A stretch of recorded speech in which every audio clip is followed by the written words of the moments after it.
나티베의 동기부여 이야기.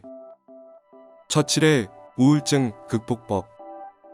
세계 2차 대전을 승리로 이끌었고 노벨 문학상 수상 작가이기도 한 윈스턴 처칠은 우울증에 시달렸습니다.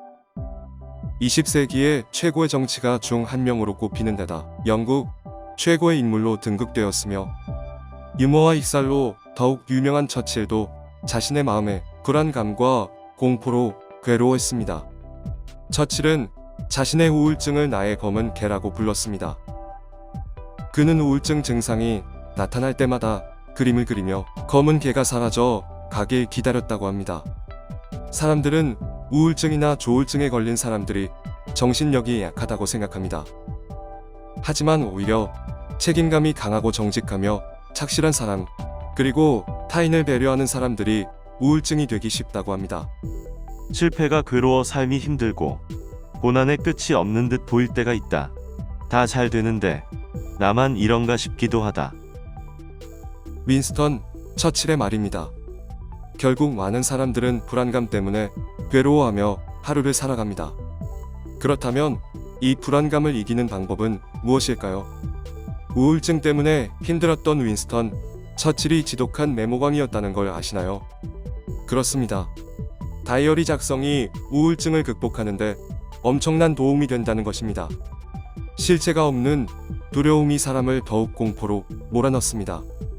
우리는 다이어리를 통해 공포의 실체를 작성하고 그 공포에 대한 해결 방안을 고민하면서 우울증을 극복할 수 있게 됩니다. 하지만 많은 사람들이 다이어리를 귀찮고 당장 쓴다고 해서 달라질 것이 없어 보인다고 생각해 쓰지 않습니다. 무엇보다 꾸준히 쓰지 못하는 자신을 보면서 처음에는 자책하다가 포기하게 되기 때문입니다. 그래서 이런 문제점을 이겨낼 3가지 비법을 알려드리겠습니다. 첫째, 정직하겠습니다. 보이기 위한 것이 아니라 한 줄이라고 정직하게 작성하는 것이 중요합니다. 둘째, 일단 다이어리를 쓰기로 마음먹었다가도 중간에 빠지면 자신을 자책합니다. 그리고 이런 일이 몇 번 반복되면 포기하게 됩니다. 절대 그러지 마십시오. 만약 못 쓰고 지나간 날이 생긴다면 오늘부터 다시 쓰십시오. 셋째, 다이어리는 반성보다 비전에 집중해야 합니다.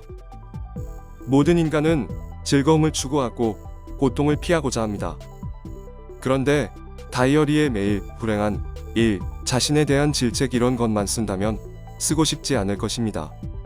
다이어리를 쓰는 사람은 전체 인구의 3%도 안 됩니다. 그러니 일단 오늘 썼다면 여러분은 상위 3%가 된 것입니다. 지나간 것은 잊고 오늘부터 다시 쓰면 됩니다.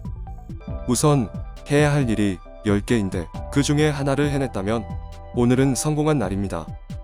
하지 못한 9개가 아니네. 낸 하나에 감사하면 다이어리를 쓰는 것이 기쁨이 되고 더 나은 인생을 살게 되는 것입니다. 저는 그동안 수많은 다이어트를 시도해봤습니다. 개인 PT와 다이어트 식품, 다이어트 한약. 매번 성공한 듯 하다가 시간이 지나면 요요 현상으로 다시 돌아가곤 했습니다. 하지만 지금은 아닙니다. 놀라운 다이어트 방법을 찾아냈고 계속하고 있습니다.